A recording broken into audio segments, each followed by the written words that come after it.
जागो सुनियो, साडा शेर आ गया, साडा इमाम आ गया। हुण बेचारे बड़े परेशान हैं। प्यार नाल, प्यार नाल।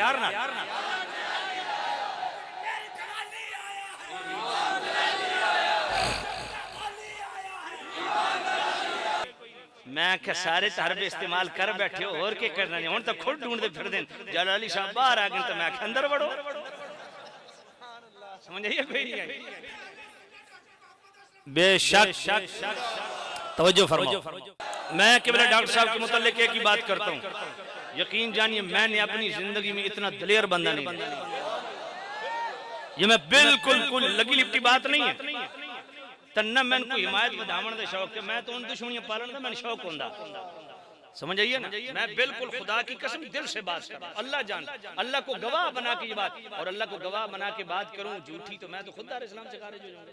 मैं अल्लाह को गवाह बना, मैंने अपनी जिंदगी में इतना दलेर हस्ती नहीं देखी।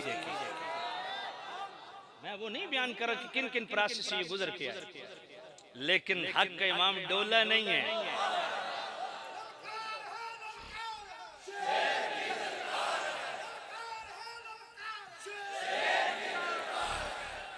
हाँ, इसलिए मेरे नबी के गुलामों, अल्लाह का वास्ता ये दाएं बाएं भांत भांत की बोलियां ना सुनो। आला हजरत की फिक्र की सच्ची अमीन ये हस्तियां मौजूद है। क़यामत खेज दौर है, फितने का दौर है, ढेर मुरीद तो उचियां खानकावां ते वड्डे मदरसे ते जनाबे वाला वड्डियां तहरीकां, ये चीज नहीं। चाहे कोई एक फकीर हक टिब्बे भी बैठा हो, अकीदा मेरे आला हजरत वाला है, मुजद्दिद पाक वाला है, शेख मुहक्किक वाला है, मेरे दाता अली अजवेरी वाला है, उसके जूते हमारे सरों का ताज। और अल्हम्दुलिल्लाह हमें ये एजाज है, अल्हम्दुलिल्लाह अल्लाह का शुक्र अदा करते हैं। और किबला इमाम जलाली दाऊद बरकातुहुल कुद्सिया की दराजी उम्र बिल खैर की दुआ करते हैं। अल्लाह आपका साया आले सुन्नत के सरों पे दराज रखे, और अल्लाह आपके फैजान को ता क़याम क़यामत जारी और सारी रखे।